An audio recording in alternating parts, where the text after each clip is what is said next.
Chapter 6. Now the gates of Jericho were securely barred because of the Israelites. No one went out and no one came in. Then the Lord said to Joshua, "See, I have delivered Jericho into your hands, along with its king and its fighting men.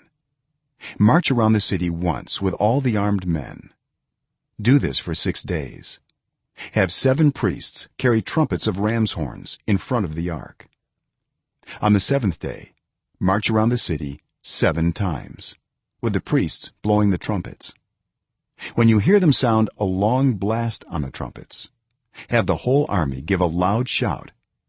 Then the wall of the city will collapse and the army will go up, everyone straight in."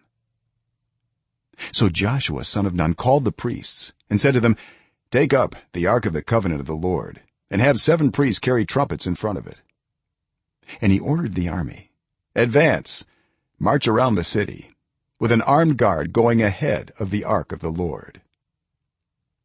When Joshua had spoken to the people, the 7 priests carrying the 7 trumpets before the Lord went forward, blowing their trumpets, and the ark of the Lord's covenant followed them. The armed guard marched ahead of the priests who blew the trumpets, and the rear guard followed the ark. All this time the trumpets were sounding, but Joshua had commanded the army, "Do not give a war cry, do not raise your voices, do not say a word until the day I tell you to shout. Then shout." So he had the ark of the Lord carried around the city, circling it once. Then the army returned to camp and spent the night there. Joshua got up early the next morning, and the priests took up the ark of the Lord. The 7 priests carrying the 7 trumpets went forward, marching before the ark of the Lord and blowing the trumpets. The armed men went ahead of them, and the rear guard followed the ark of the Lord, while the trumpets kept sounding. So on the 2nd day they marched around the city once and returned to the camp. They did this for 6 days. On the 7th day they got up at daybreak and marched around the city 7 times in the same manner, except that on that day they circled the city 7 times. The 7th time around, when the priest sounded the trumpet blast, Joshua commanded the army, "Shout, for the Lord has given you the city. The city and all that is in it are to be devoted to the Lord. Only Rahab the prostitute and all who are with her in her house shall be spared, because she hid the spies we sent. But keep away from the devoted things, so that you will not bring about your own destruction by taking any of them. Otherwise you will make the camp of Israel liable to destruction and bring trouble on it. All the silver and gold and the articles of bronze and iron are sacred to the Lord and must go into his treasury." When the trumpet sounded, the army shouted, and at the sound of the trumpet, when the men gave a loud shout, the wall collapsed. So everyone charged straight in, and they took the city.